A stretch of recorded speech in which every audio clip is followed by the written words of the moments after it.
So anyways, we had this big weekend planned, big week, 2 weeks in Italy. A friend was having an event there, a party celebrating her life, a life party that she wanted to celebrate her life. And we spent tons of money going there, and probably money that we really wouldn't have gone if it was up to us, but we wanted to support her and go to this party.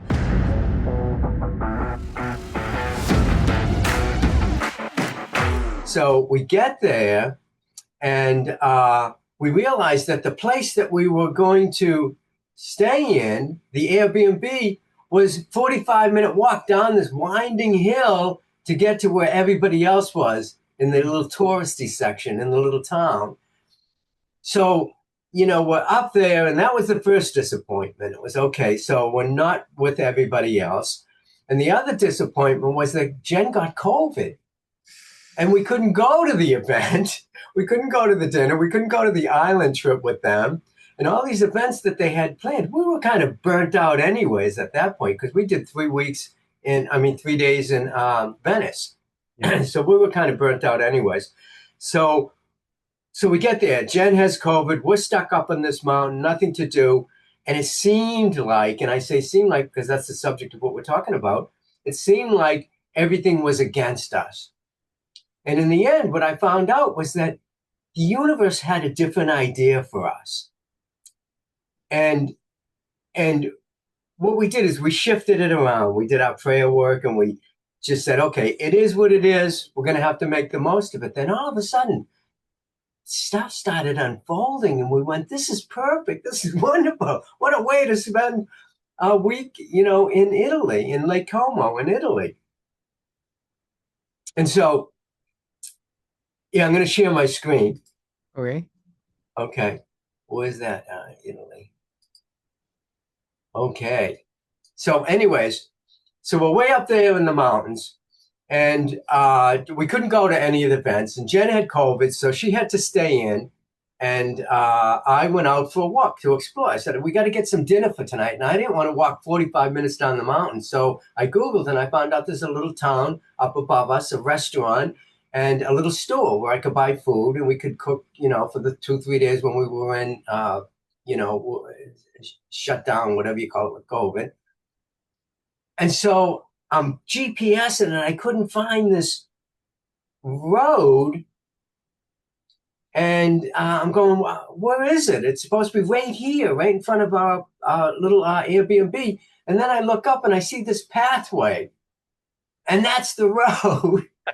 And so the beauty of it was I discovered old world Italy. I walked up there, and let me play this video for you.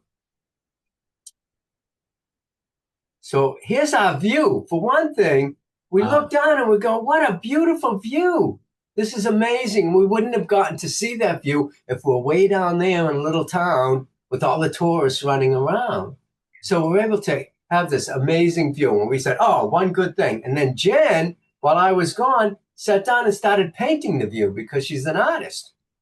And so she had a great day. She said, I was painting this beautiful view of Venice. And then in the meantime, and that's the little town that we're in, and that's the view that we had looking down on it.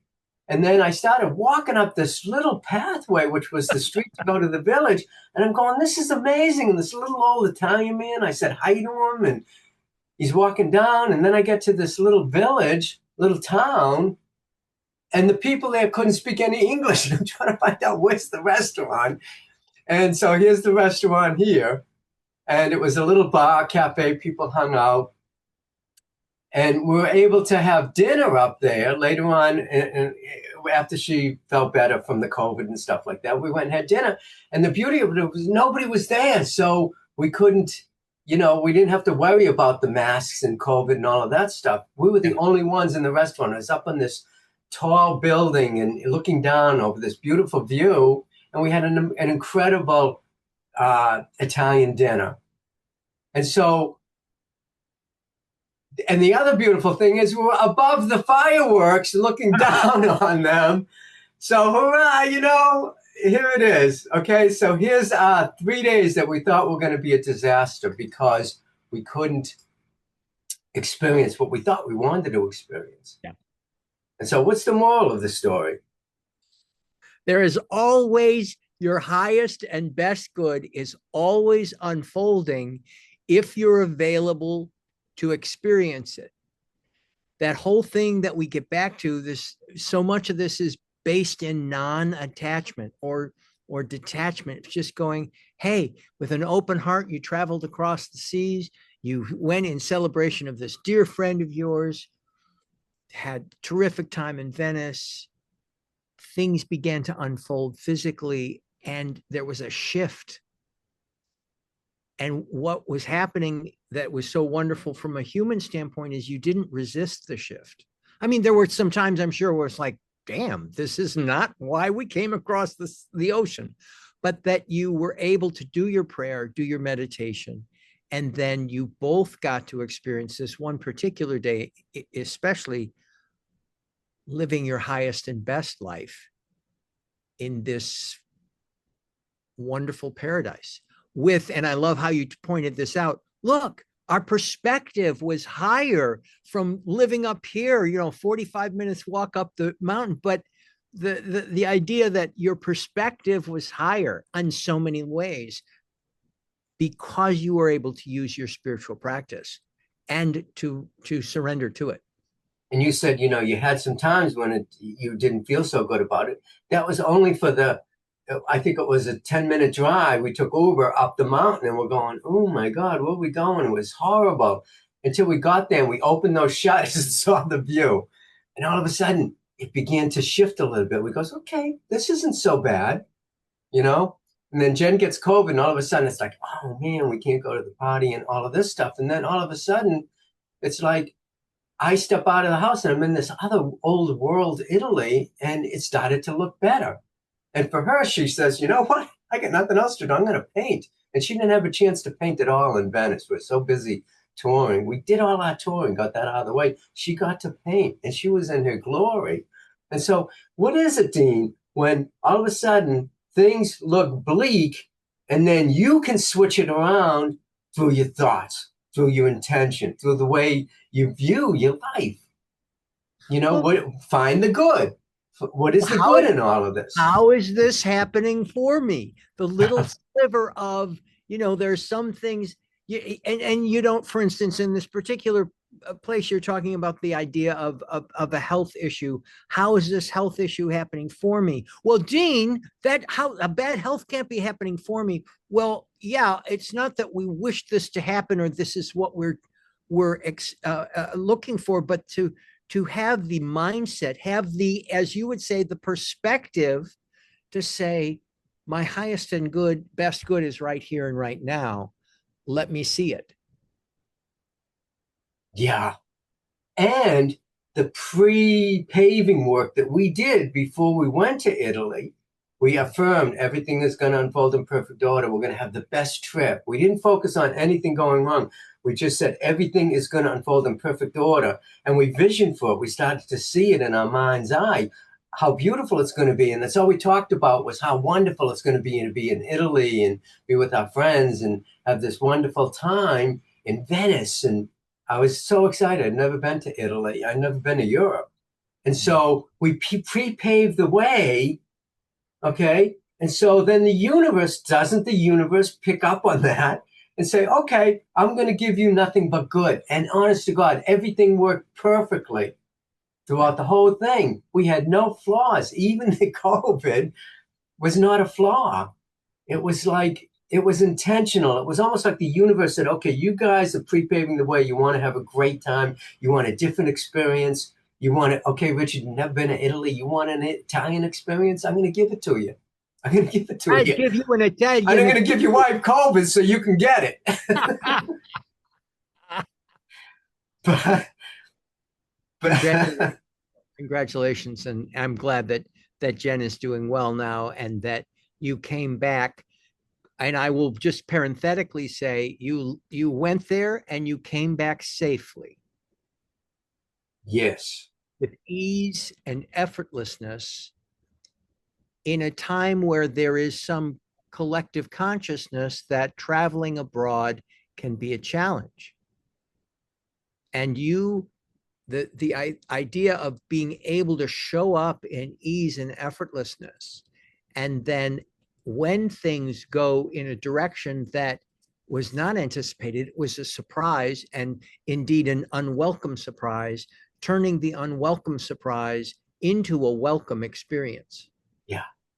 And Go with it. That's and go with it.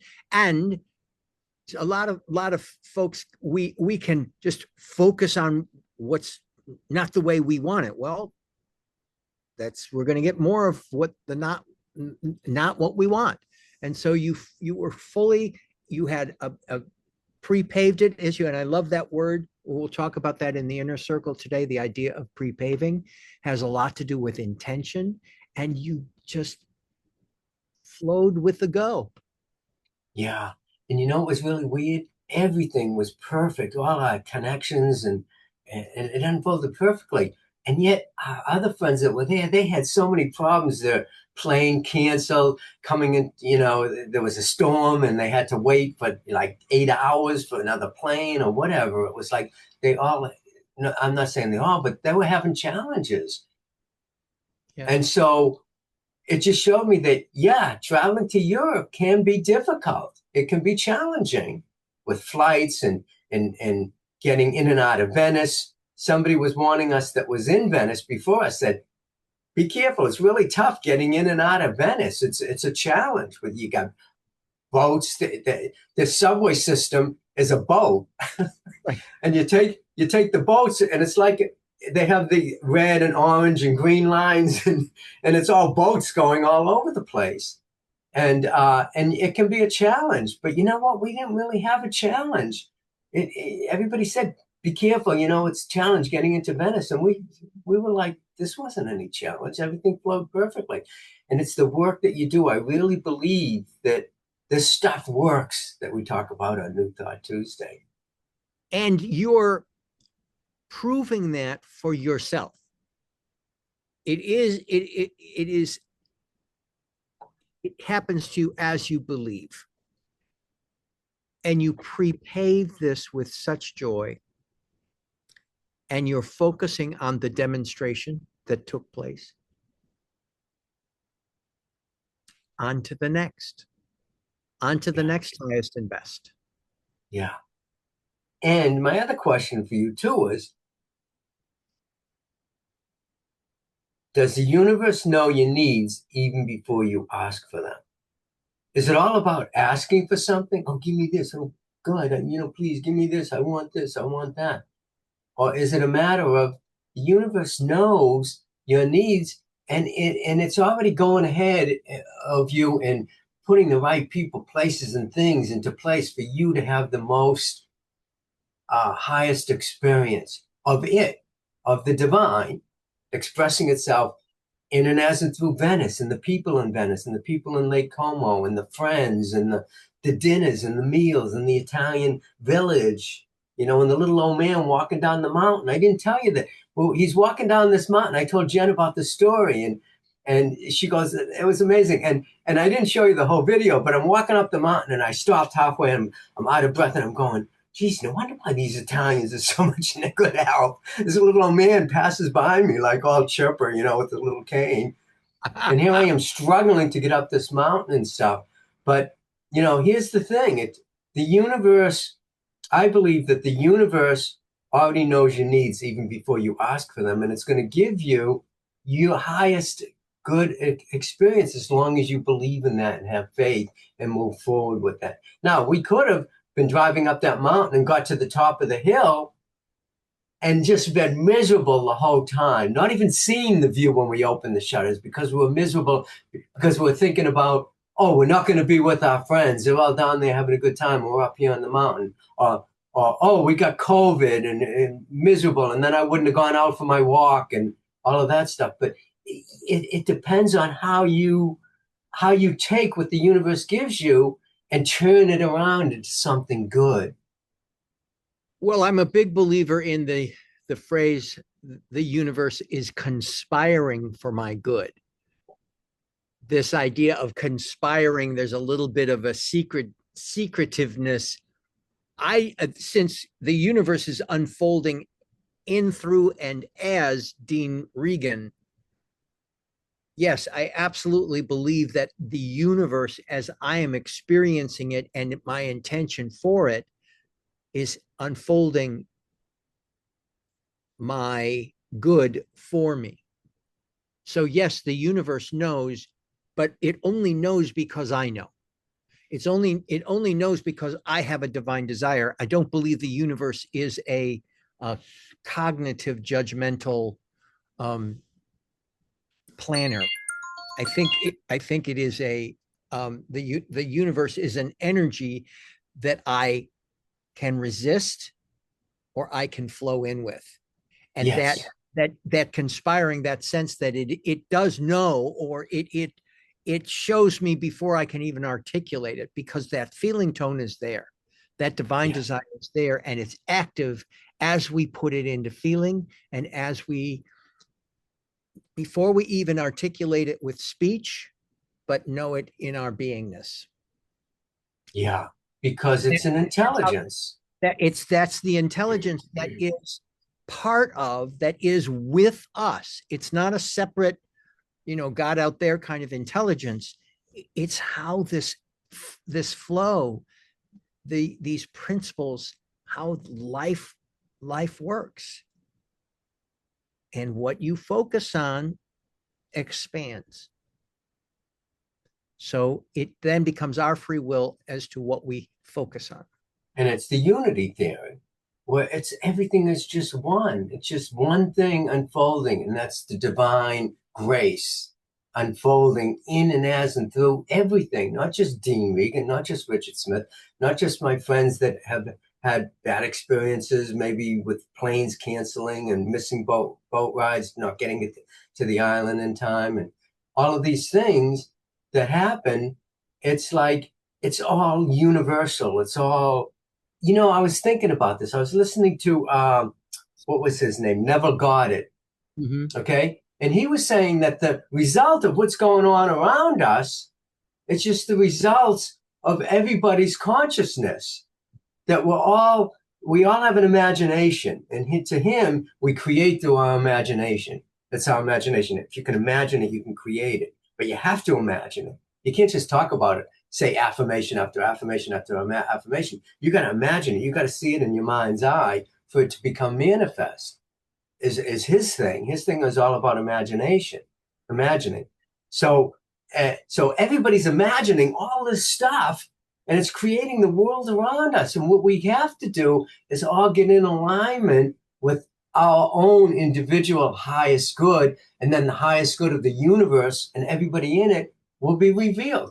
The kingdom of heaven is within the kingdom of heaven. Nirvana, the Adam and Eve, the Garden of Eden. Garden of Eden. It's Well, possible that's possible to exist today if everybody's imagination was one of the highest good. Then the well, world would reflect that. also the world is reflecting back to us what we're experiencing. So fear is a form of imagining. Yeah, Fear, especially with the emotional concern behind it, is a form of imagining. So as you stay focused in fear, boom, those things show up. That's one of the reasons why I am really standing porter at the gate of thought with my awareness of what's going on in the world, and prayerful and celebrating so much good that's happening in the world, because there appears to be a decent amount of fear, doubt, and worry. And I'm not going to pray that problem. yeah, I'm not going to pray that problem. And I'm finding it. The only problem I have with it is sometimes it begins to feel a little bit passive to me. And when it does feel a little bit passive is when I allow myself to listen into my meditation to see what is mine to do. yeah, It's yeah. mine to. Yours is to just embrace your highest good, to live within your highest good, and to Yes. focus on your highest good, and to imagine your highest good, Yep. and to experience your highest good. with joy. And you And know, that's all we have to do, guys. all we Hey, have to guys, do, that's all you got to do. gotta do. Oh, And that's easy. it's that simple. Don't focus on what's going wrong. Focus on your highest good. Don't focus on COVID.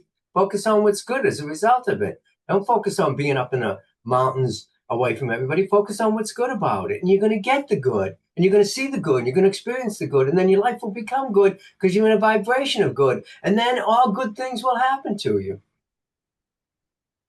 That's the path. That's The the path. path. Stay